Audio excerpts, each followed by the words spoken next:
जय हिंद दोस्तों, मैं नवीन शर्मा आप सभी का स्वागत करता हूं। आशा करता हूं आप सब एकदम अच्छे हैं, एकदम बेहतरीन हैं। एक बार सारे प्यारे दोस्त बताएंगे आप सब कैसे हैं। उम्मीद करूंगा बहुत बेहतरीन होंगे।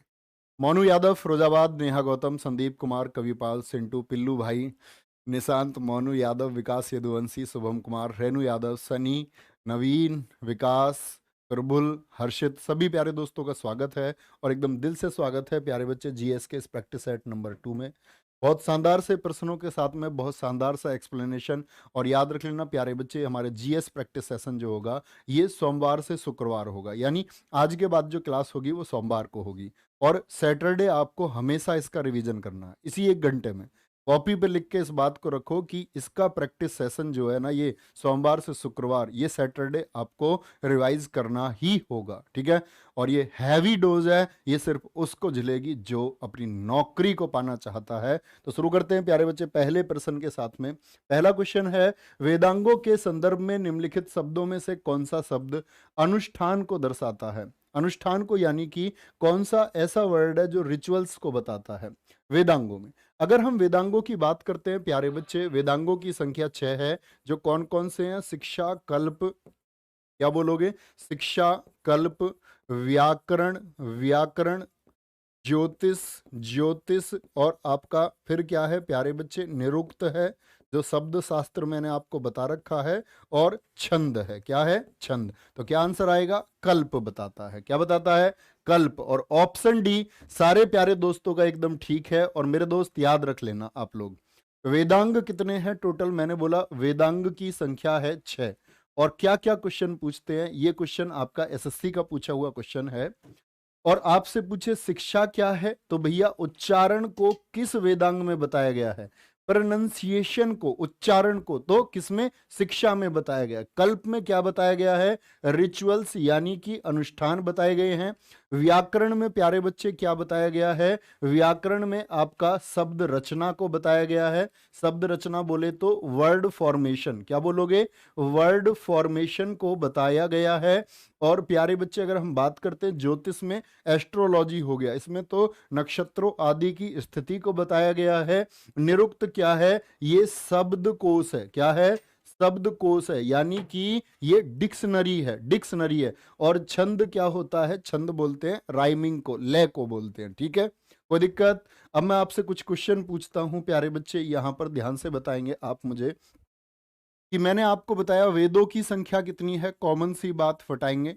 और वेदांगों की संख्या कितनी है। मैं आपसे पूछ लूं प्यारे बच्चे पुराणों की संख्या कितनी है। मैं आपसे पूछ लूं प्यारे बच्चे उपनिषद की संख्या कितनी है, तो क्या बोलेंगे? भैया जी वेदों की संख्या 4, वेदांग की 6, पुराण 18 और उपनिषद 108 है। उपनिषद कितने? 108 है। अब एक क्वेश्चन पूछा एसएससी ने कि किसको वेदांत कहा जाता है, तो याद रख लेना उपनिषद को वेदांत भी कहा जाता है। क्योंकि वेदांत भी कहते हैं। क्यों कहते हैं भैया? तो कहते इसलिए हैं दोस्त, क्योंकि सबसे बाद में रचना किसकी हुई? सबसे बाद में उपनिषद की रचना हुई। वेदों के अंत में सबसे पहले रचना किसकी? वेद की। वेद के बाद में वेदों को समझने के लिए ब्राह्मण ग्रंथ लिखे गए, फिर आरण्यक लिखे गए। और मैंने बोला था गुरु और शिष्य की बहस किसमें है, यानी कि गुरु के समीप बैठ करके ज्ञान प्राप्त करना। उप माने आ और निषद माने निकट, गुरु के निकट बैठ करके ज्ञान प्राप्त करना, ये उपनिषद में बताया गया है। वेदांत कहते हैं। ऐसे ही क्वेश्चन पूछा हिंदू दर्शन के स्रोत, ये दोनों क्वेश्चन एसएससी के हैं। हिंदू दर्शन के स्रोत क्या बोलोगे? रिसोर्स ऑफ क्या बोलोगे? Hindu philosophy. Resource of Hindu philosophy कौन है? वो उपनिषद है। उपनिषद को बोलते हैं हिंदू दर्शन के स्रोत। मैं आपसे पूछूं ये चारों किस भाषा में लिखे गए हैं? बोलेंगे एक बार? ये चारों के चारों किस भाषा में लिखे गए हैं? 4 ऑप्शन देता हूं आपको प्यारे बच्चे। अवधि में लिखे गए हैं, या फिर संस्कृत में लिखे गए हैं, या आपके पाली में लिखे गए हैं, या आपके प्राकृत में लिखे गए हैं। तो क्या बोलेंगे भैया जी, ये सारे के सारे लिखे गए हैं हमारे संस्कृत में। किसमें? संस्कृत में लिखे गए हैं। अब एक प्रश्न सुनो, जो वैदिक रचनाएं थी, वैदिक ऋचाओं का जो समूह है वो क्या कहलाता है? वैदिक ऋचाओं का समूह, एसएससी का एक और क्वेश्चन, क्या कहलाता है? तो बोलना इसको संहिता, कोड कहते हैं। क्या कहते हैं? संहिता कहते हैं। क्या बोलेंगे? संहिता इसको कहते हैं। अब बोलेंगे प्यारे बच्चे, जो हमारा वर्ण का उल्लेख मिलता है, वर्ण का उल्लेख ये किस सूक्त में बताया गया है? वर्ण का उल्लेख किस सूक्त में बताया गया है? किस सूक्त में बताया गया है? वर्ण याद है ना? चातुस्वर्णीय व्यवस्था। क्या बोला? पहले ब्राह्मण, क्या बोलेंगे? ब्राह्मण आपका, फिर वैश्य, और फिर क्षत्रिय रखे गए, और फिर किसको रखा गया? फिर रखा गया शूद्र को। तो ये चार क्या वर्ण, इनके बारे में किस सूक्त में हमको पता चलता है? तो आप कहेंगे भैया पुरुष सूक्त में पता चलता है। किसमें? पुरुष सूक्त में पता चलता है। कभी भी गलत नहीं करेंगे। उत्तर दिखाएं जिस जिस बच्चे ने पुरुष सूक्त बोला। बोलेंगे भाई, जो बच्चे पोल लिख रहे हैं, पोल पोल पोल का कोई अर्थ नहीं है आपकी जिंदगी में। आपको प्रश्न का उत्तर पता होना चाहिए, कंटेंट आपके पास पहुंचना चाहिए, आप इसको पढ़ने को तैयार होने चाहिए। मेरे दोस्त, इस पोल का कोई अर्थ नहीं होता, इस पोल का कोई अर्थ नहीं है। उंगली उंगली दुखनी चाहिए, ये दर्द होना चाहिए, और इसी को संघर्ष कहते हैं। बोलो, भारत में वैदिक सभ्यता नदी के किनारे विकसित हुई थी। वैदिक सभ्यता, अगर हम बात करते हैं दोस्त सिंधु घाटी सभ्यता की, तो वो कहां विकसित हुई? तो हम कहेंगे भैया वो सिंधु नदी के किनारे विकसित हुई। किसके किनारे? सिंधु नदी के किनारे। हड़प्पा हम बोलेंगे तो हम कहेंगे रावी नदी के किनारे विकसित हुई। लेकिन मैंने बोला वैदिक सभ्यता, जिसमें वेदों की रचना हुई। तो वैदिक सभ्यता को हमने बांट के पढ़ा था किसमें? दो हिस्सों में, पूर्व वैदिक काल और प्यारे बच्चे किसमें? पूर्व वैदिक काल और उत्तर वैदिक काल में। किसमें? उत्तर वैदिक काल में। और जो पूर्व वैदिक काल है, ये है प्यारे बच्चे 1500 बीसी से लेकर के, क्या बोलोगे? 1500 बीसी से लेकर के कब तक? आपका 1000 बीसी तक, और 1000 बीसी से लेकर के आपका कहां तक? 600 बीसी तक क्या चलता है? वो उत्तर वैदिक काल। तो कौन सी नदी थी इसमें? तो बोलेंगे बहुत बढ़िया, सबसे पूजनीय नदी सरस्वती। बोलो, सरस्वती का नाम कितनी बार लिया? इनके लिए सबसे जो पूज्य नदी थी, सबसे पवित्र नदी थी, वो कहा किसको? सरस्वती को। कितनी बार नाम लिखा गया इसका? बोलेंगे एक बार। ऋग्वेद में 50 50 50। बहुत खूब। लेकिन मैं आपसे पूछूं, सबसे ज्यादा बार नाम किस नदी का आया है? सबसे ज्यादा बार किस नदी का नाम आया? सबसे ज्यादा बार कौन सी नदी आई? सबसे ज्यादा बार कौन सी नदी का नाम आता है? तो आप कहेंगे भैया जी नदी का नाम आता है सिंधु का। वो आया 55 बार। कितनी बार? 55 बार आया सिंधु का नाम। अच्छा बोलो जरा कमेंट सेक्शन में, जो गंगा जी हैं, गंगा जी का नाम ऋग्वेद में कितनी बार लिया गया है?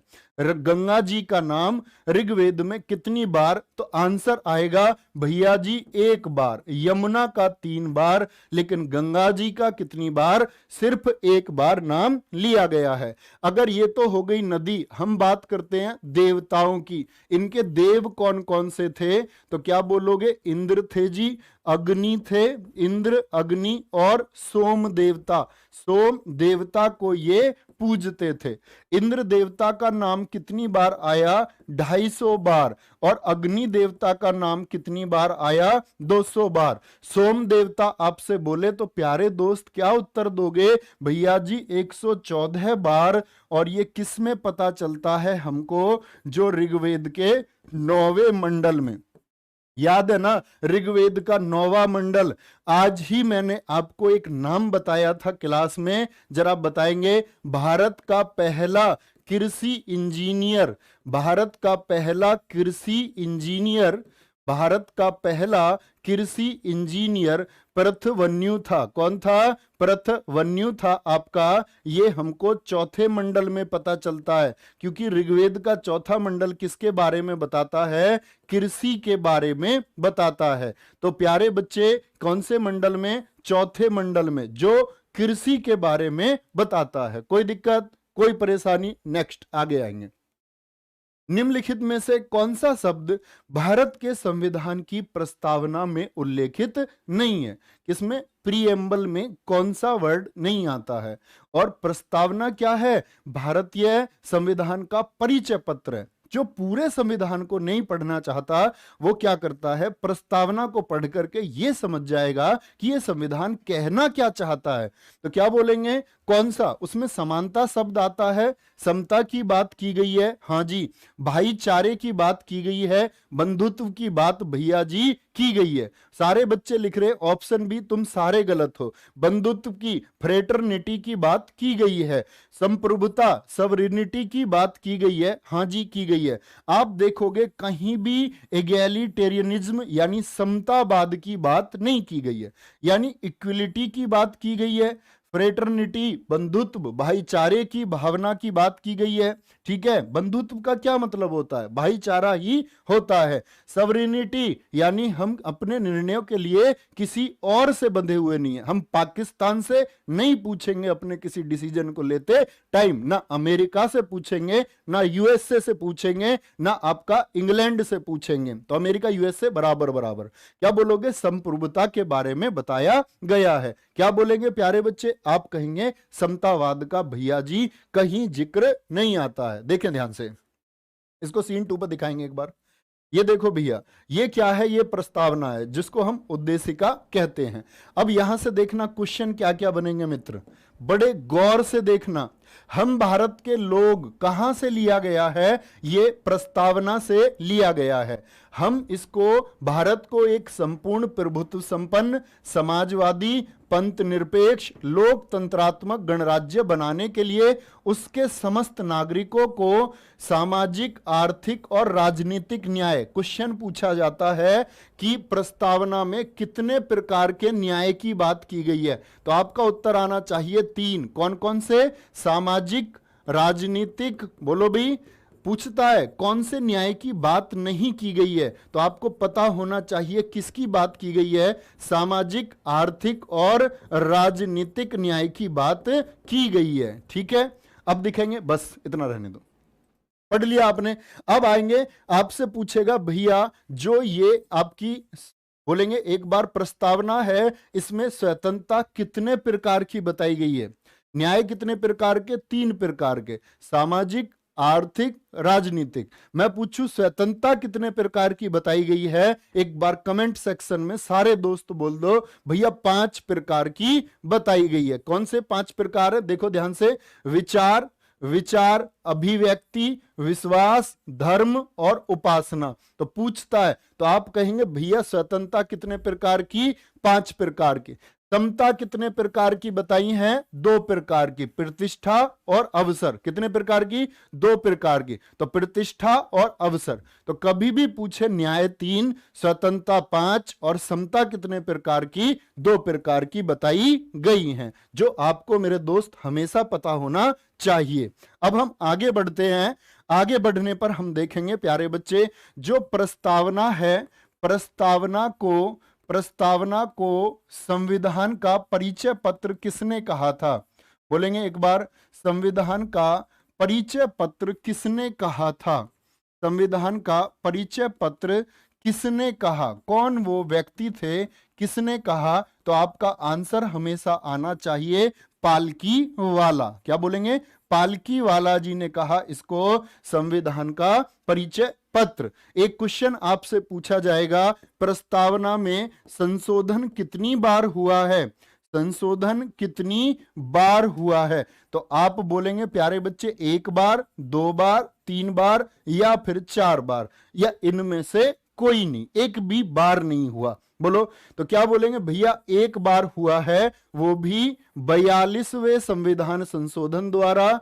एक टू क्या हुआ था, अमेंडमेंट हुआ कब, 1976 में, जिससे शब्द कौन कौन से जोड़े गए, समाजवादी, पंथ निरपेक्ष, क्या बोलेंगे, समाजवादी, पंथ निरपेक्ष, और प्यारे बच्चे आपका क्या जोड़ा गया था, तीसरा अखंडता को जोड़ा गया, क्या बोलेंगे, अखंडता को जोड़ा गया। ये हमेशा याद रखें, ये कॉमन चीजें हैं जो प्रस्तावना से बार बार पूछी जाती है, कभी गलत तो नहीं करोगे ना, बोलो एक बार। सबकी जो ऑर्डर की गई किताबें है ना, जिसका 9 दिन 10 दिन दिखा रहा है, आप देखोगे वो किताबों पर काम चल रहा है, सबकी किताबें समय से पहले पहुंच जाएंगी, ठीक है, 9 दिन 10 दिन नहीं लगेंगे, बहुत जल्दी पहुंच जाएंगे, ठीक है, 2-3 दिन 4 दिन में किताबें सबकी पहुंच जाएंगी। ओके, यहां देखो ध्यान से, निम्न में से किस अनुच्छेद में पाकिस्तान से भारत आए लोगों के लिए नागरिकता के अधिकार का उल्लेख है, मतलब जो लोग कहां से आए, फ्रॉम पाकिस्तान टू इंडिया। आप सारे बच्चे जानते हैं भारत विभाजन हुआ 1947 में और कुछ लोग चले गए बहकावे में पाकिस्तान, लेकिन क्या कहते हैं, सुबह का भूला अगर शाम को घर लौट आए तो उसको भूला नहीं कहते। तो वो अपने थे, पाकिस्तान गए और पाकिस्तान से फिर उनको पता चला कि वहां तो बहुत बर्बरता है, तो वापस आ गए दोस्त भारत। तो उनकी बात कर रहा है, पाकिस्तान से भारत आए लोगों के बारे में कौन सा अनुच्छेद बताता है, नागरिकता का अनुच्छेद 6 बताता है। कौन बताता है, नागरिकता का अनुच्छेद 6 बताता है। कल मैंने बताया आपको आर्टिकल 1 2 3 4, थम्स अप कर दो, चारों पता है। आर्टिकल 1 भारत राज्यों का संघ है, भारत अर्थात इंडिया, आर्टिकल 1। आर्टिकल 2 में भारत के बाहर से कुछ मिलाना है, आर्टिकल 3 में भारत के अंदर कुछ आपको बदलना है, स्टेट में कोई चेंज, नाम सीमा परिवर्तित आदि करनी है, और 4 में 3 और आपका आर्टिकल 2 और 3 में क्या होगा, उसको क्या बोलेंगे, संशोधन 368 के तहत नहीं रखा जाएगा, राष्ट्रपति साहब उसके लिए बाध्य हैं, वो मानेंगे, ठीक है। अच्छा, आज की बात पर आ जाते हैं प्यारे बच्चे, देखो क्रम से पूरा संविधान मैं आपको पढ़ा दूंगा। भाग दो में कितने आर्टिकल हैं, आर्टिकल 5 से 11। ऐसे भी पूछ लेता है प्यारे बच्चे, संविधान के भाग 2 में कुल अनुच्छेदों की संख्या कितनी है, बोलो। संविधान के भाग 2 में अनुच्छेदों की कुल संख्या कितनी है, बोले एक बार। तो कुल संख्या कितनी हो जाएगी, कुछ बच्चे कह रहे हैं 6 6 6, तो इसका मतलब दोस्त ये हुआ कि तुम अभी जोड़ घटाने भी नहीं जानते। तो पहले मैं तुमको जोड़ सिखाऊं, उसके बाद घटाना और फिर प्रस्तावना। अरे भैया 4 ही तो गए अभी, 1 से 4 पढ़ाए 11 तक, ये 7 नहीं हो जाएंगे टोटल है, बोलो। अब सॉरी बोलो, दंड बैठक लगाओ, मुर्गा बन जाओ लड़के सारे, तो क्या बोलेंगे भैया 7 होते हैं, ठीक है। ऐसी जल्दी कभी ना करे, पूछा गया क्वेश्चन है। अच्छा, मैंने बोला भाग 2 आर्टिकल 5 से 11 हो गया, इतनी बात में तो कोई दिक्कत नहीं। किस सूची के तहत आएगी, किसकी बात कर रहे हैं हम, नागरिकता की बात कर रहे हैं, सिटीजनशिप की बात कर रहे हैं, किसकी, सिटीजनशिप की बात हम कर रहे हैं। और प्यारे बच्चे अगर पूछूं ये किस सूची के अंतर्गत आएगा, संघ सूची, किसके अंतर्गत आता है, सेंट्रल लिस्ट के अंतर आती है हमेशा सिटीजनशिप। हमने नागरिकता को कहां से लिया है, ब्रिटेन से लिया है, कहां से, ब्रिटेन से, क्योंकि ब्रिटेन में कैसी नागरिकता, एकल नागरिकता, सिंगल सिटीजनशिप का कॉन्सेप्ट है, एकल नागरिकता। एक प्रश्न पूछा जाता है, अमेरिका में कैसी नागरिकता का प्रावधान है, तो यूनाइटेड स्टेट्स ऑफ अमेरिका में है कैसी नागरिकता, ड्यूअल सिटीजनशिप की बात की गई है, किसकी, ड्यूअल सिटीजनशिप की बात कहां की गई है, वो यूएसए में की गई है। तो ब्रिटेन से हमने लिया क्या, एकल नागरिकता को, इतनी बात में कोई दिक्कत किसी को। यूएसए में कैसी है, दोहरी नागरिकता है। अच्छा, नागरिकता का सिद्धांत किसने दिया सबसे पहले, नागरिकता का सिद्धांत सबसे पहले, जो ये सिटीजनशिप का प्रिंसिपल था, ये सबसे पहले देने वाला व्यक्ति कौन था, तो ये अरस्तु थे। कौन, अरस्तु। गुरु, किसके गुरु, सिकंदर के गुरु। तो अरस्तु ने नागरिकता के बारे में सबसे पहले लिखा है, ये बात याद रख लेनी है, ठीक है। अब आते हैं प्यारे बच्चे हम आर्टिकल 5, ध्यान से पढ़ना, आर्टिकल 5 6 7 8 9 10 और मेरे दोस्त क्या, आर्टिकल 11। बोलो आर्टिकल 5, 6, 7, 8, 9, 10, 11। तो क्या कहता है, ध्यान से देखना। आर्टिकल 5 बताता है नागरिकता का प्रारंभ, यानी कि परिभाषा, नागरिकता का प्रारंभ बताता है कौन, आर्टिकल 5। 6 में मैंने आपको बताया अभी, पाकिस्तान से जो लोग कहां आए, भारत आए, और भारत से क्या बोलोगे, भारत से जो लोग पाकिस्तान गए। अगर हम 8 की बात करते हैं तो लिखना भारत से बाहर पैदा हुआ बच्चा, भारत से बाहर जो बच्चा पैदा हुआ है भारत का नागरिक होगा।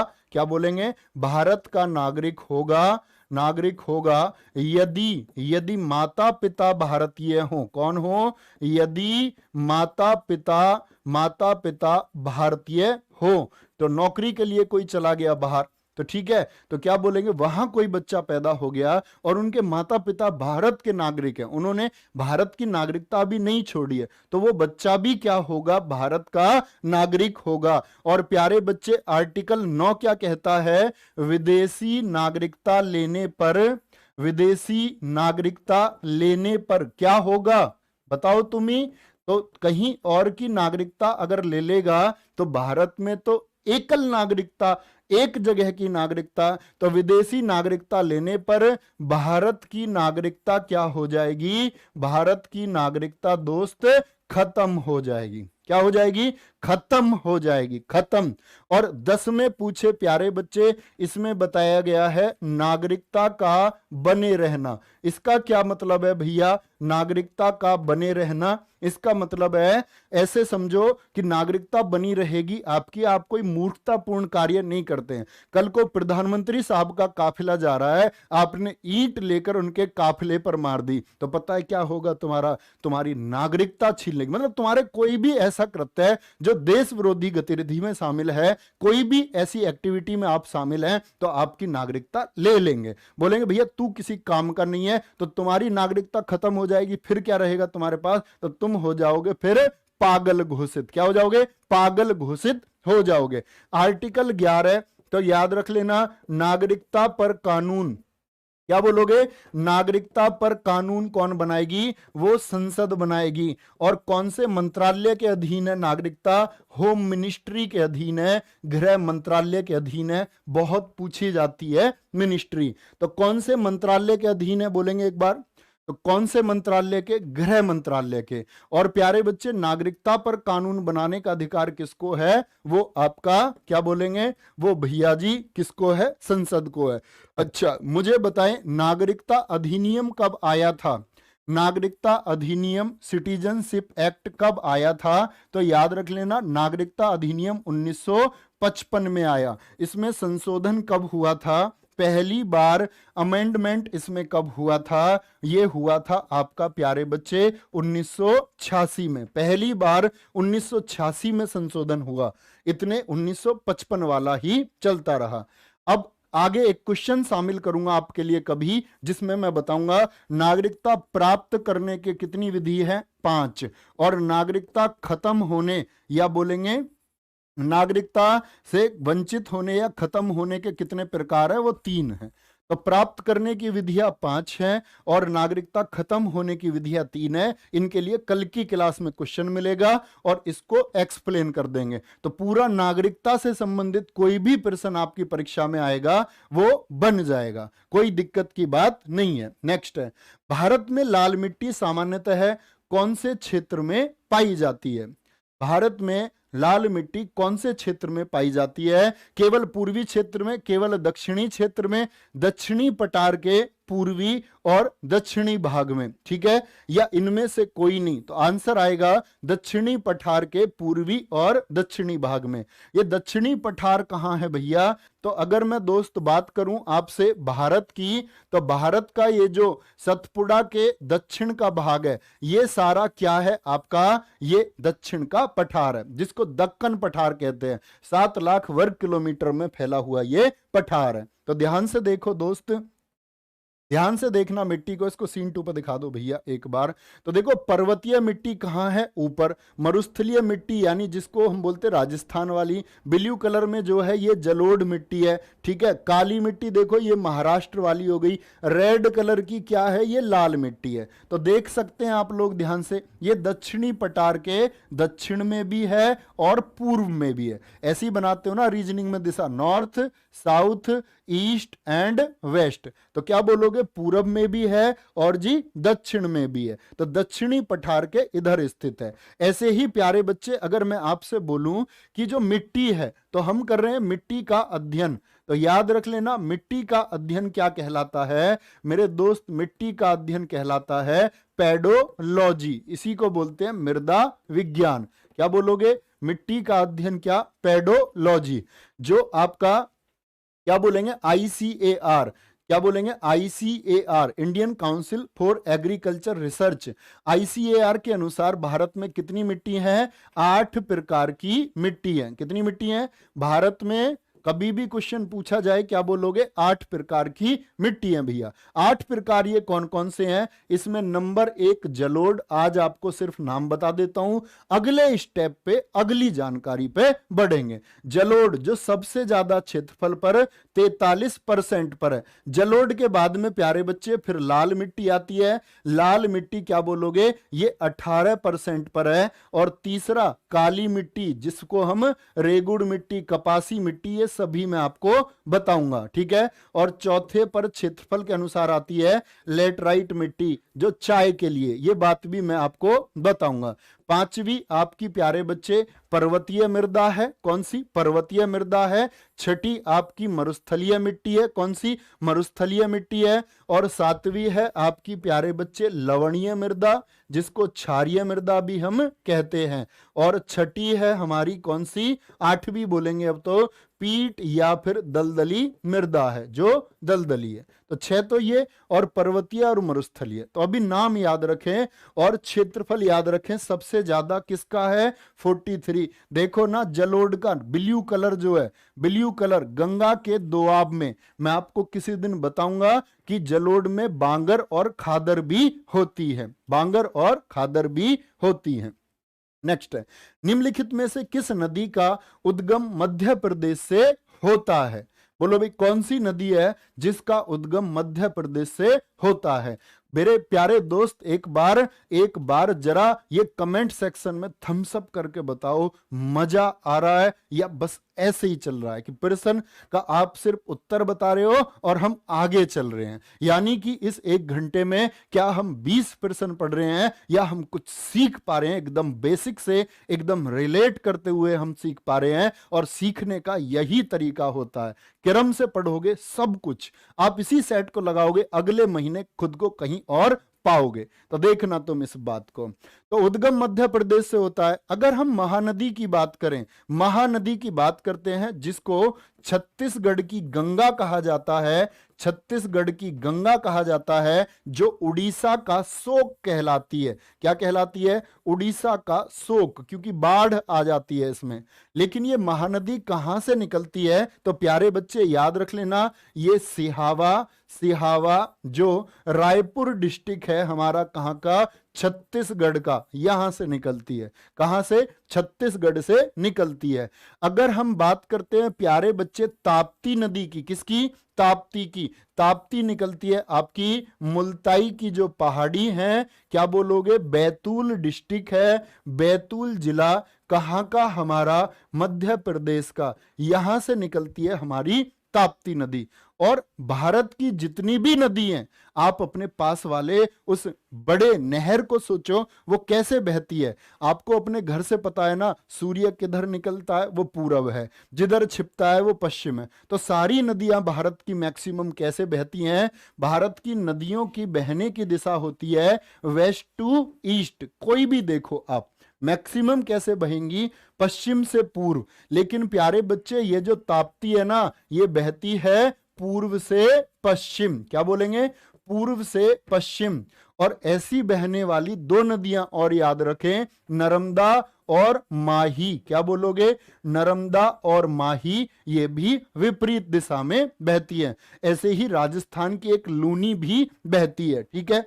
अगर कृष्णा की बात करें तो ये कहां से, महाबलेश्वर से निकलती है।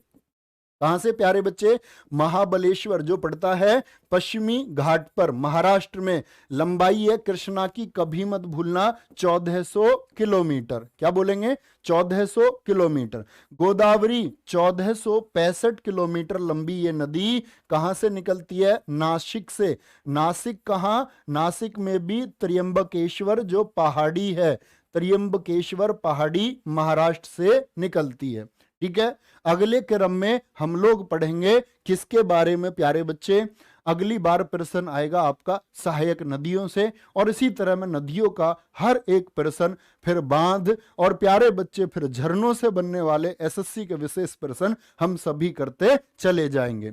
स्केलर राशि क्या है, स्केलर जो हमारी फिजिकल क्वांटिटीज हैं उनको हम अदिश और सदिश राशियों में बांटते हैं, तो स्केलर का मतलब क्या होता है, अदिश राशि। इसीलिए हिंदी मीडियम वालों तुम अंग्रेजी नाम भी याद रखा करो। देखा प्रश्न कैसे पूछा, ना अदिश लिखा ना सदिश लिखा, सिर्फ क्या लिखा, स्केलर। तो इसीलिए जरूरी है कि कॉमन वर्ड्स आपको पता हो। तो अदिश राशि कौन सी है, तो अदिश राशि बोलेंगे भैया दाब है। कौन सी है, दाब है।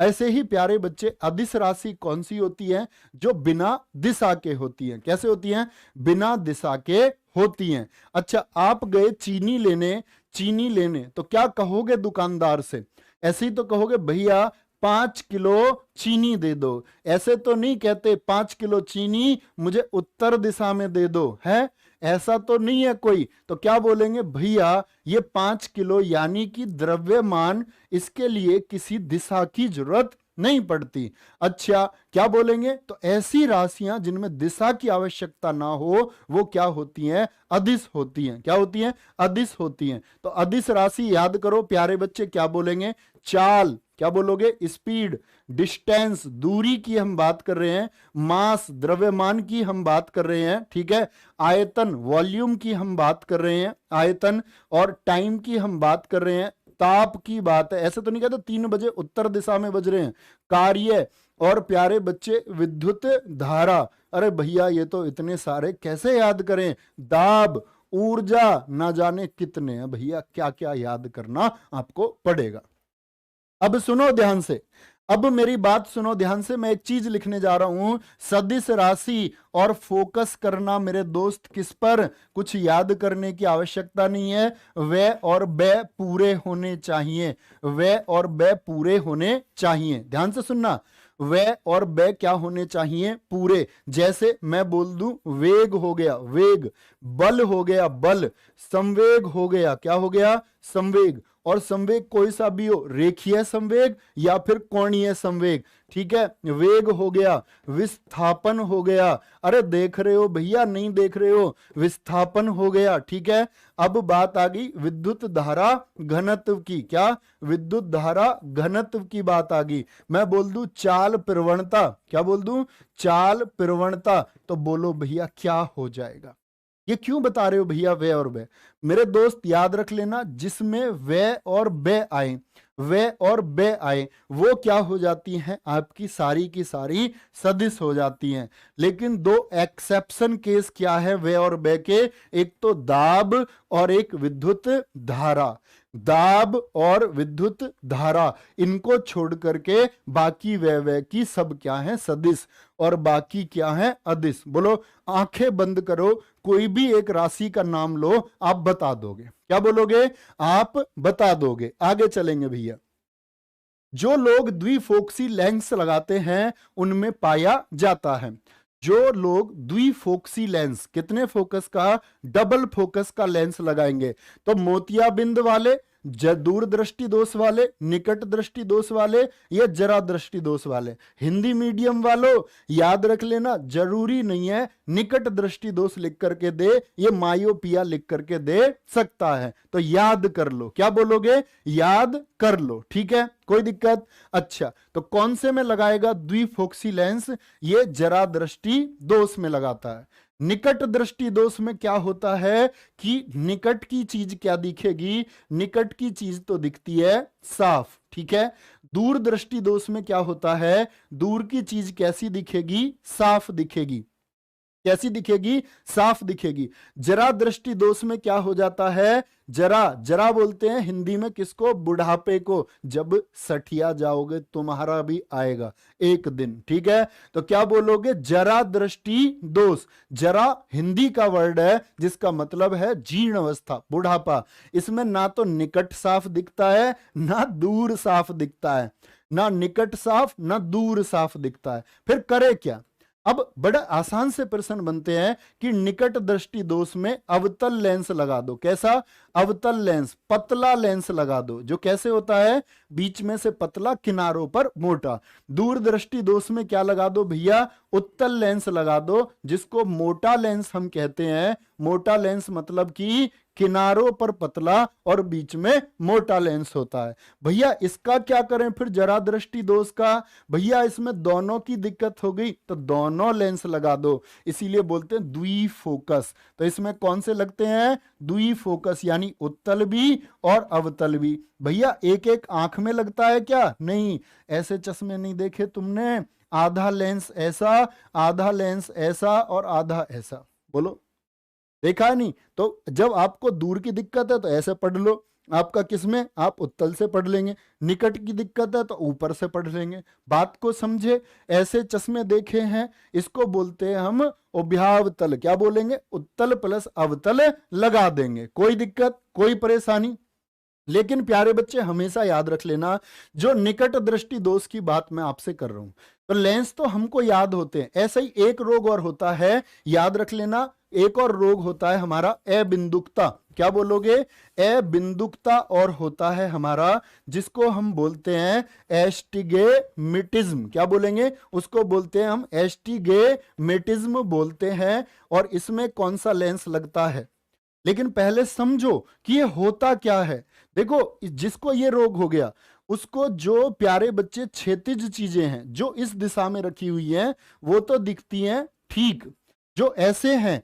लेकिन कोई चीज अगर खड़ी है, यानी कि आपका ऊर्ध्वाधर है, यानी कि क्या बोलोगे, आपका वर्टिकल फॉर्म में है, वर्टिकल। और क्षैतिज बोले तो हॉरिजॉन्टल।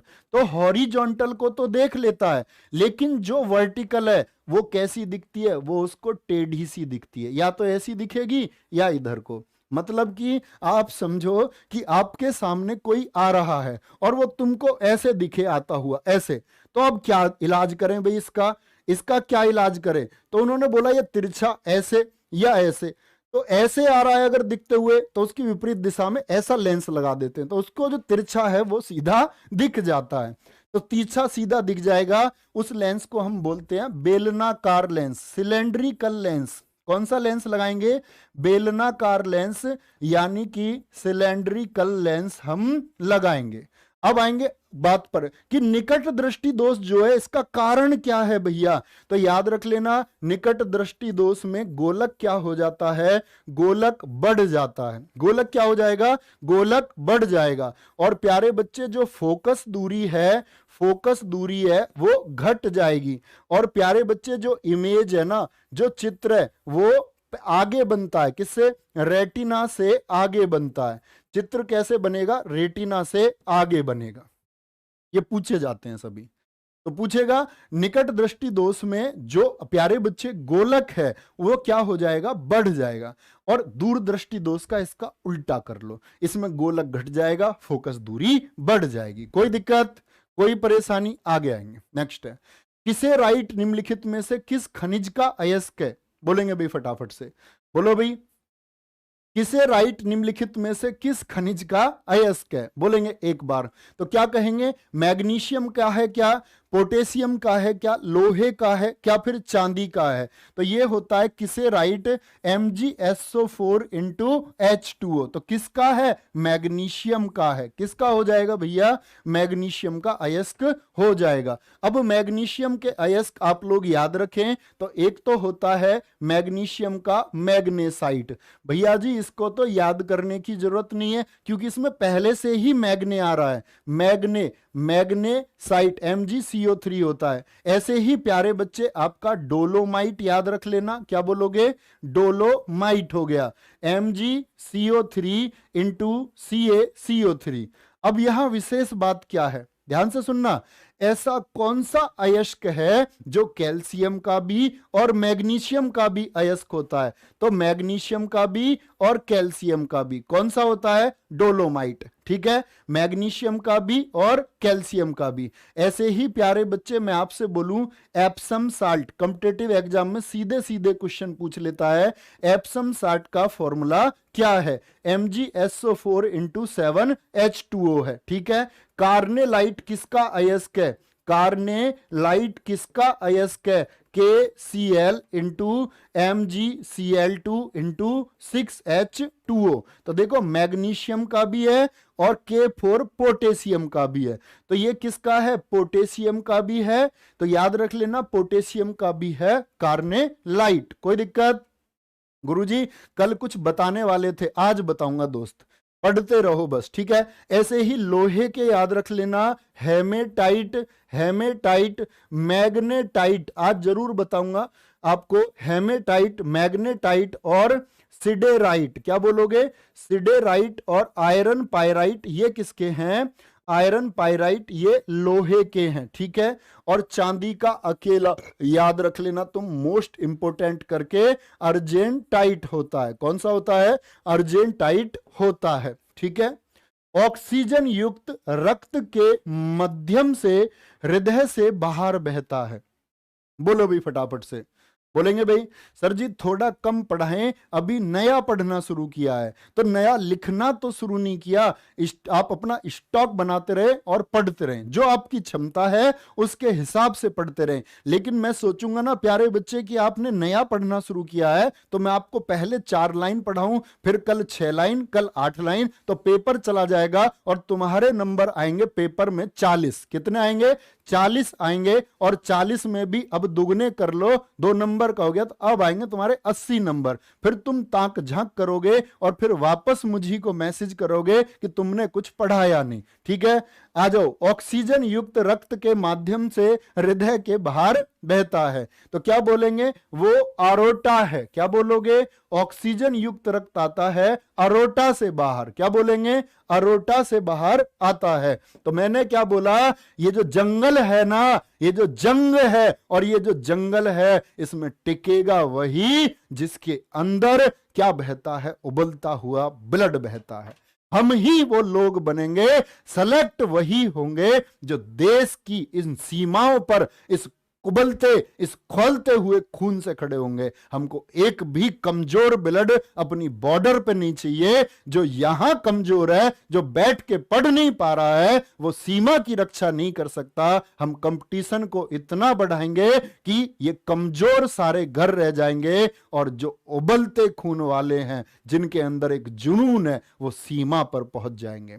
आओ भाई, यहां पर समझना प्यारे बच्चे, क्या बोलेंगे? जो रक्त है, जो ब्लड है, ये रक्त का जो अध्ययन है हम किस में करते हैं? Study of blood. प्यारे बच्चे बोलना भैया, हीमेटोलॉजी में करते हैं। किस में? हीमेटोलॉजी में करते हैं रक्त का अध्ययन। और ये जो रक्त है ना दोस्त, याद रख लेना, ये रक्त जो बनता है, ये एक तो प्लाज्मा से बनता है, और इसमें WBC होता है, और इसमें RBC होता है, और इसमें होती हैं प्लेटलेट्स। क्या बोलेंगे? प्लेटलेट्स। जैसे हम नहीं कहते हमारे घर का कोई बीमार हो जाता, कहते उसकी प्लेट कम हो गई, तो प्लेट कटोरी नहीं है, ये प्लेटलेट्स है। क्या है? ये प्लेटलेट्स है। तो प्यारे बच्चे, ये प्लाज्मा तो सबसे ज्यादा होता ही है। आरबीसी को हम बोलते हैं इरिथ्रोसाइट। क्या बोलते हैं? इरिथ्रोसाइट बोलते हैं, दूसरा नाम है इसका। और डब्ल्यूबीसी को हम बोलते हैं ल्यूकोसाइट। क्या बोलते हैं? ल्यूकोसाइट इसको हम कहते हैं। और प्यारे बच्चे, प्लेटलेट्स को हम बोलते हैं थ्रोम्बो। क्या बोलेंगे इसको? थ्रोम्बोसाइट हम कहते हैं। और प्लेटलेट्स को हम बिंबाणु भी कहते हैं। अब 2 छोटी सी चीजें याद करो। इतनी बात समझ में आई कि ब्लड किससे मिलकर के बनता है? Plasma, RBC, red blood cells होती हैं, या आपका आरबीसी। या WBC बोले, व्हाइट ब्लड सेल्स होती हैं और प्लेटलेट्स होती हैं। मैं आपसे पूछ रहा हूं प्यारे बच्चे, एक क्वेश्चन याद रखेंगे कि इनका जो अनुपात है, जो WBC है ना, WBC 1 होगी, RBC 600 होंगी और प्लेटलेट्स 40 होंगी। तो ये अनुपात बहुत पूछा जाता है। अब ध्यान से सुनना, मैं पूछूं आपसे आरबीसी और डब्ल्यूबीसी का अनुपात कितना होगा, तो आरबीसी की जगह से आरबीसी उठा लो और डब्ल्यूबीसी की जगह से क्या उठा लो, डब्ल्यूबीसी। तो ये संख्या है, इनकी संख्या 600, इनकी 1, उसी ब्लड में इसकी संख्या कितनी, 40 के अनुपात में होती है। ठीक है। और मैं अगर बात करूं इनके साइज की, किसकी बात कर रहा हूं, इनके साइज की, आकार की बात करूं, तो आकार में सबसे बड़ी WBC, फिर RBC उससे छोटी, और फिर प्लेटलेट्स उससे भी छोटी होती हैं। क्या बोलोगे, प्लेटलेट्स उससे भी छोटी होती हैं। किसी दिन बताऊंगा WBC के बारे में सब कुछ। नेक्स्ट, कीटों के अध्ययन को क्या कहा जाता है, तो कीटों का अध्ययन क्या कहलाता है, बोलो एंटोमोलॉजी। माइकोलॉजी तो फंगी का अध्ययन है, कवक का। भाषा, फिलोलॉजी में हम लैंग्वेज के बारे में पढ़ते हैं, और फाइकोलॉजी में हम एल्गी के बारे में यानी शैवाल के बारे में पढ़ते हैं। एंटोमोलॉजी इसका सही उत्तर हो जाएगा। कुछ लॉजी लिखे और रोज लॉजी याद करेंगे, 4-4, 5-5, जब भी लॉजी का प्रश्न आएगा। बोलेंगे एकॉस्टिक में क्या होता है, एकॉस्टिक। एक्रोबोटिक्स में क्या होता है, एक्रोबोटिक्स में क्या होता है प्यारे बच्चे। एंथोलॉजी में बताओ क्या होता है, एंथोलॉजी में बताओ। ऑरिनोलॉजी में बताओ मुझे क्या होता है, ऑरिनोलॉजी में क्या होगा। और प्यारे बच्चे अगर हम बात करें ऑर्निथोलॉजी में बता दो क्या हो जाएगा, ऑर्निथोलॉजी में। अरे पुराने वालों, जो ये पुराने छात्र हो, एक बार बताओ शानदार रिवीजन चल रहा है या नहीं। एकॉस्टिक का संबंध किससे है, ध्वनि विज्ञान है। एक्रोबायोटिक्स एक्सरसाइज से संबंधित है, व्यायाम से। एंथोलॉजी पुष्प, फ्लावर्स से संबंधित है। ऑरिनोलॉजी का संबंध होता है स्वप्न, ड्रीम से। और ऑर्निथोलॉजी का संबंध है बर्ड से, पक्षी से। किससे, पक्षी से संबंध है। ठीक है, पक्षी से इसका संबंध है। तो क्या बोलेंगे, आंसर क्या हो गया इसका, एंटोमोलॉजी। निम्नलिखित में से कौन सा जीडीपी की गणना में शामिल नहीं किया जाता, कौन है जो जीडीपी की गणना में शामिल नहीं किया जाता। चलो भाई कोई बात नहीं बच्चे, हम इसको खत्म कर देंगे 4:05 पे। ठीक है, इतना डेली का आप समझ लो, मैं सर से बोल दूंगा 4-5 से शुरू कर लिया करें। ठीक है, कोई दिक्कत, कोई परेशानी। कौन सा जीडीपी में शामिल नहीं किया जाता है, अंतिम वस्तु, अंतिम सेवाएं या मध्यवर्ती वस्तु। मध्यवर्ती वस्तु मतलब कच्चा माल। क्या बोलोगे, कच्चा माल शामिल नहीं होता है। क्या शामिल नहीं होता, कच्चे माल को कभी भी शामिल नहीं किया जाएगा। जो रॉ मेटेरियल है उसी को बोलते हैं मध्यवर्ती वस्तु। ठीक है, अब आते हैं जीडीपी। जीडीपी क्या होता है, ग्रॉस डोमेस्टिक प्रोडक्ट। क्या होता है, ग्रॉस डोमेस्टिक प्रोडक्ट होता है। क्या बोलते हैं इसको, सकल घरेलू उत्पाद कहते हैं। क्या बोलते हैं, सकल घरेलू उत्पाद हम कहते हैं। और जीडीपी की प्यारे बच्चे जब गणना करेंगे तो एक फॉर्मूला याद रख लेना, जीडीपी बराबर C + I + G + X - M। बोलो 2 बार कम से कम, CIG X - M। सी क्या है जी, ये भैया जी कंजम्पशन है। क्या है, कंजप्शन है। आई क्या है भैया, इन्वेस्टमेंट है। क्या है, इन्वेस्टमेंट है। जी क्या है, ये गवर्नमेंटल एक्सपेंस है। क्या है, सरकारी खर्च है। X4 क्या है, एक्सपोर्ट है। और M4 क्या है, इंपोर्ट है। क्या है, इंपोर्ट है। तो कंजप्शन किसको बोलते हैं, कुल उपभोग कितना हुआ। और ये बहुत महत्वपूर्ण फॉर्मूला है, परीक्षा में सीधे मिलेगा। आई क्या है आपका प्यारे बच्चे, कुल निवेश हो गया। क्या हो गया, कुल निवेश हो गया। और कुल गवर्नमेंट एक्सपेंसेस, G4 हो गया सरकारी खर्च। क्या हो गया, सरकारी खर्च हो गया। और एक्स, एक्सपोर्ट माने निर्यात, और इंपोर्ट माने क्या होता है, आयात होता है। ऐसे कैलकुलेट होती है हमारी सारी जीडीपी। नेक्स्ट है, जादव पटिया झारखंड राज्य की एक लोकप्रिय कला है। जादव पटिया एक लोकप्रिय कला है, कहां की कला है, बोलो चित्रकला है ये। जादव पटिया कहां की नहीं, ये तो दे दिया, झारखंड की है। और क्या है ये, तो आप कहेंगे भैया जी ये चित्रकला है। क्या बोलेंगे? जादव पटिया झारखंड की क्या है? चित्रकला है। और झारखंड की प्यारे बच्चे अगर हम बात करें, सोहराय कभी मत भूलना, और कोहबर, और नोट बनाओ, एक नोट बनाओ भैया, जब बात एसएससी की आएगी तो जीडी में आर्ट एंड कल्चर हम बहुत शानदार तैयार करके रखेंगे, क्योंकि अकेले प्रश्न अगर एसएससी किसी टॉपिक से पूछ रहा है तो सबसे ज्यादा ये है, जो किसी इतिहास से, किसी भूगोल से, किसी इकोनॉमिक्स से, या मैं बात करूं किसी विज्ञान पर, अकेला भारी टॉपिक है आर्ट एंड कल्चर। तो सोहराय और कोहबर। संगीत अगर हम बात करते हैं प्यारे बच्चे झारखंड का, तो ओर जापी है। क्या है? ओर जापी है, और झीका है। झीका यहां का संगीत है। नृत्य ये झारखंड का छऊ, बोलना छऊ है, पाई का है, झारखंड का लोक नृत्य है। और प्यारे बच्चे नटुआ है। क्या है? नटुआ। ठीक है, ऐसे ही प्यारे बच्चे याद रखेंगे आप लोग, क्या नोट करें? चित्रकला। चित्रकला कौन कौन सी एसएससी पूछता है आपसे? आर्ट एंड कल्चर में चित्रकला पूछेगा। आंध्र प्रदेश की है कलमकारी। नोट करें, आंध्र प्रदेश की क्या है? कलमकारी। और प्यारे बच्चे बिहार की क्या है? मधुबनी। मधुबनी कहाँ की है? बिहार की। और प्यारे बच्चे आपसे पूछता है एक रंगवाली। रंगवाली कहाँ की है? ये कर्नाटक की है। आपसे पूछेगा प्यारे बच्चे पिथोरा चित्रकला कहाँ की है? तो आप कहेंगे गुजरात की है। कहाँ की? गुजरात की। और तेलंगाना की पूछे प्यारे बच्चे तो आप कहना चेरियल और निर्मल है। चेरियल और निर्मल है। क्या है? चेरियल और निर्मल है। कोई दिक्कत? आगे आएंगे, नेक्स्ट।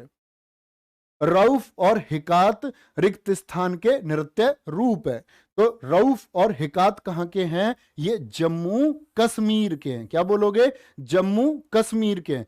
और याद रख लेना यहां के एक दुम्हल को प्यारे बच्चे, और एक याद रख लेना आप कि मैंने बोला जम्मू कश्मीर में कभी भी क्या हो जाता है, आपको वहां की हिकात बोलते हैं, वहां की हकीकत तुमको नहीं पता। वहां कभी भी धमाका हो जाता है, धमाली। ठीक है, और जब धमाका होगा ना तो तुम कूद जाओगी, तुम दुम हिला के भाग जाओगी, उफ कर जाओगी, उफ ये क्या हो गया। तो ये कहां के हैं? क्या बोलेंगे प्यारे बच्चे? ये रऊफ और हिकात है। ठीक है, निम्नलिखित में से कौन प्रसिद्ध तबला वादक हैं?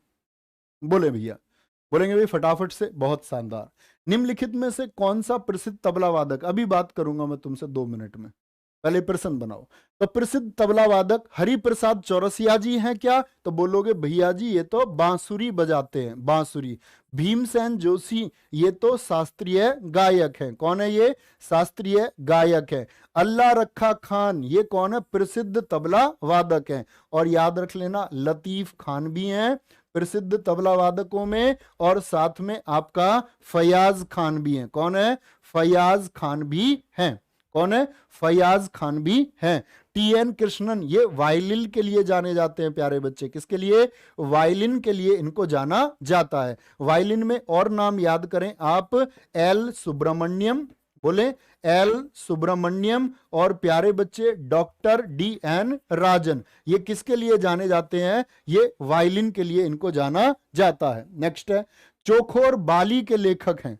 चोखोर बाली के लेखक कौन है? बोलेंगे रविंद्रनाथ टैगोर, झुम्पा लाहिड़ी, अमीश त्रिपाठी, या फिर चेतन भगत है। तो क्या बोलेंगे? चोखोर बाली। झुम्पा लाहिड़ी की है क्या जी? अमीश त्रिपाठी की है क्या? चेतन भगत? तो बोलना भैया रविंद्रनाथ टैगोर जी की है। अच्छा बोलो कमेंट सेक्शन में जरा, रविंद्रनाथ टैगोर जी को पहली बार नोबेल प्राइज कब मिला? रविंद्रनाथ टैगोर जी को पहली बार नोबेल प्राइज कब मिला? तो याद रख लेना इनको एशिया का पहला नोबेल मिला है। एशिया का पहला 1913 में कौन सी रचना के लिए? गीतांजलि के लिए मिला है। कौन सी? गीतांजलि। काबुली वाला किसकी रचना है? बोलो काबुली वाला इन्हीं की रचना है। ठीक है, और क्या बोलोगे? स्ट्रे बर्ड्स किसकी रचना है? ये इन्हीं की रचना है। The home and the world, ये रचना, किताबें जो लिख रही है ना, दो होम एंड द वर्ल्ड, ये किसकी रचना है? इन्हीं की। द पोस्ट ऑफिस और पोस्ट मास्टर भी लिखी है प्यारे बच्चे इन्होंने। द पोस्ट ऑफिस और द पोस्ट मास्टर, ये किसकी हैं? ये रचनाएं हैं हमारी किसकी? रविंद्रनाथ टैगोर जी की। अंतिम रचना प्यारे बच्चे जो आप देख पा रहे हैं, क्या उसका नाम पढ़ सकते हैं? बोलेंगे हम लोग पढ़े हैं काबुली वाला। बहुत बढ़िया। तो याद रख लेना प्यारे बच्चे, रविंद्रनाथ टैगोर जी की इस रचना का नाम लिख लेना आप, गीता बितान है, जो सबसे अंत में है। गीता बितान रचना किसकी है? ये कौन है? ये झुंपा लाहिड़ी जी हैं। कौन है? झुंपा लाहिड़ी जी हैं। और प्यारे बच्चे इनकी बुक का नाम है द नेमसेक। क्या बोलोगे? The namesake. ये सीन 2 पे दिखाओ एक बार, द नेमसेक। और प्यारे बच्चे ये वेयर अबाउट्स किसकी बुक है? वेयर अबाउट्स किसकी बुक है? ये बुक है आपकी झुंपा लाहिड़ी की। और द लो लैंड किसकी बुक है? झुंपा लाहिड़ी की बुक है। और वन वर्ल्ड किसकी बुक है? ये झुंपा लाहिड़ी की बुक है। किसकी बुक है? झुंपा लाहिड़ी की बुक है। नेक्स्ट चलेंगे, इनको जानते हो, चेतन भगत 5.1। क्या बोलोगे? 5.1। हाफ गर्लफ्रेंड किसकी रचना है? हाफ गर्लफ्रेंड बुक किसकी है? चेतन भगत की। 400 डेज किसकी रचना है? ये चेतन भगत की। वन इंडियन गर्ल किसकी रचना है? One Indian girl Chetan Bhagat की। रिवॉल्यूशन बुक किसकी है? ये चेतन भगत की है। ठीक है, चेतन भगत की है। चलो भाई, ये देखो ध्यान से, ये अमीश त्रिपाठी हैं। अमीश त्रिपाठी जी ने रचनाएं लिखी हैं रावण के ऊपर। सीन 2 हटाओ। रावण के ऊपर रावण बुक, राम बुक प्यारे बच्चे। इक्ष्वाकु के वंशज, क्या बोलेंगे?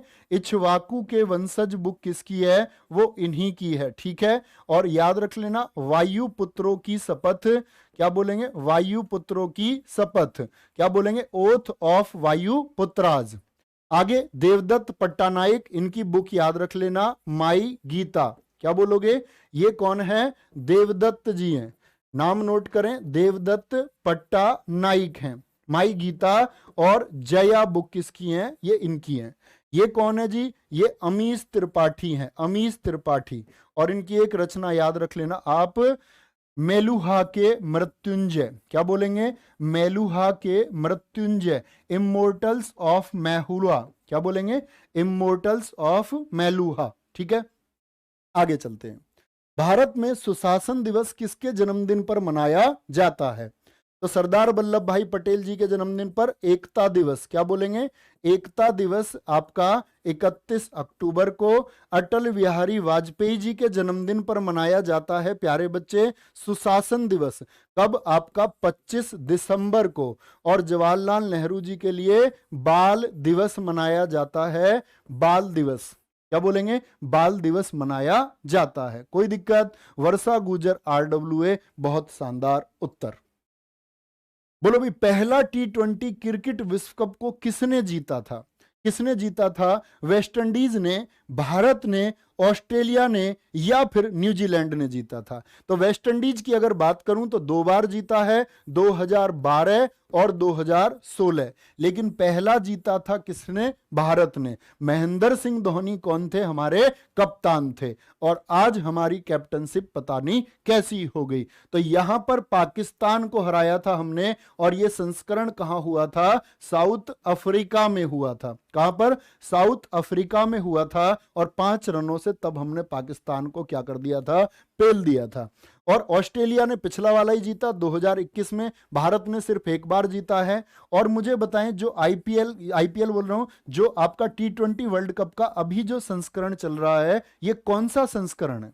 ये कौन से नंबर का T20 चल रहा है? एक बार बोले फटाफट से। तो क्या कहेंगे प्यारे बच्चे? ये जो संस्करण है ये कौन सा चल रहा है? कुछ बच्चे 15 उत्तर बता रहे हैं, कुछ 21 बता रहे हैं, कुछ 22 बता रहे हैं। ये कौन से नंबर का आपका T20 वर्ल्ड कप चल रहा है? तो ये 8वां संस्करण है। कौन सा? 8वां संस्करण ये है। हाल ही में ऑल इंडिया रबड़ इंडस्ट्रीज एसोसिएशन के अध्यक्ष कौन बने हैं? बोलेंगे एक बार, ऑल इंडिया रबड़ इंडस्ट्रीज एसोसिएशन के अध्यक्ष कौन बने हैं? तो याद रख लेना प्यारे बच्चे, रमेश केजरीवाल बने हैं। ठीक है, रमेश केजरीवाल बने हैं। नेक्स्ट है, 2023 में महिला विश्व मुक्केबाजी चैंपियनशिप की मेजबानी कौन करेगा? कौन करेगा? एक बार बताएंगे। जापान, भारत, सिंगापुर या इनमें से कोई नहीं। तो 2023 में महिला विश्व कप मुक्केबाजी चैंपियनशिप की मेजबानी कौन करेंगे? वो करेंगे भैया जापान करेगा क्या या भारत करेगा? भारत। और याद रख लेना, जो 15वां आपका महिला हॉकी विश्व कप होगा ना, महिला हॉकी जो विश्व कप होगा 2023 में, ये कहां होगा प्यारे बच्चे? आपसे मैं कभी भी पूछूं स्पेन में होगा, और मैं पूछूं जो पुरुष हॉकी विश्व कप होगा आपका 2023 में, वो कहां होगा? वो भारत में होगा। क्या होगा? भारत में होगा। अब ध्यान से सुन लो, 2 मिनट मेरी सारी बात। एक बार तो स्कोर लिख दो अपना। और प्यारे बच्चे, जो मैं आपसे कल से कह रहा हूं, एक बार आप जीएस का नोट कर लें किस सब्जेक्ट से कितने क्वेश्चन आने हैं। तो हम अगर बात करें हिस्ट्री से, आपका 2 क्वेश्चन एसएससी जीडी के लिए, ठीक है, हिस्ट्री से 2 क्वेश्चन आपका, और ज्योग्राफी एक टारगेट है, +-1 कहीं भी हो सकता है। ज्योग्राफी से आपका 2 क्वेश्चन आने हैं, ठीक है। साइंस से प्यारे बच्चे आप 20 क्वेश्चन में टारगेट रखना, 3 ही क्वेश्चन आपको मिलेंगे, तीनों फॉर्मेट से, कहीं से भी मिले, ठीक है। क्या बोलेंगे? 3 ही क्वेश्चन मिलेंगे। गुरुजी भारत 2 बार जीता, नहीं प्यारे बच्चे, भारत 1 बार जीता है, ठीक है। साइंस से हो गया आपका।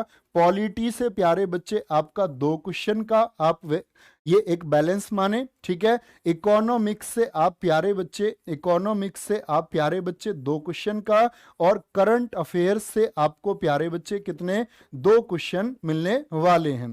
कितने क्वेश्चन हो गए हमारे टोटल? 2 2 4 3 7 2 9 2 11, 11 और 2 13 हो गए। और पार्ट हमारा कौन सा बच गया आपका? अब बचता है हमारा स्टैटिक जीके। तो याद रख लेना, अब वेरिएंट जो मिल सकता है आपको, वो पॉलिटी में 2 से 3 क्वेश्चन का, और आपका इकोनॉमिक्स में 2 से 3 क्वेश्चन का, ठीक है।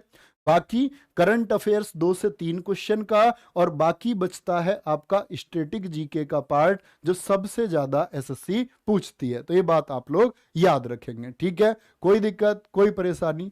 और अगला टॉपिक है हमारा प्यारे बच्चे, किसी भी चीज को याद रखने के लिए मैंने बताया स्कैन टेक्निक। क्या बोलेंगे? Scan technique. और इसका आप हमेशा, क्या बोलेंगे? हमेशा इस्तेमाल करेंगे। स्कैन टेक्निक क्या है कि आप जब किसी पेज पर आपने नोट्स बनाए, और आज ही से अप्लाई करना, और कल मैं क्लास में पूछूंगा रिजल्ट मिला या नहीं। एक बार आप चीजों को पढ़ लें, पेज पर क्या है, लिख लिया आपने, पढ़ लिया, तो इतने गौर से आप चीजों को पढ़ें, और एक बार आंखें बंद करें, और उस पहले शब्द पर पेज पर आपने क्या लिखा था, और अंतिम शब्द तक आपने क्या लिखा, उसको एक बार आप माइंड में इमेज बनाने की कोशिश करें, यानी स्कैन करने की कोशिश करें। इसी को हम स्कैन टेक्निक कहते हैं। जिस दिन आप वो पूरा पेज इमेजिन कर पाए कि आपने इस तरह से चीजें लिखी थी, तो आपकी चीजें हमेशा के लिए याद हो जाएंगी, हमेशा, आप कभी नहीं भूल सकते।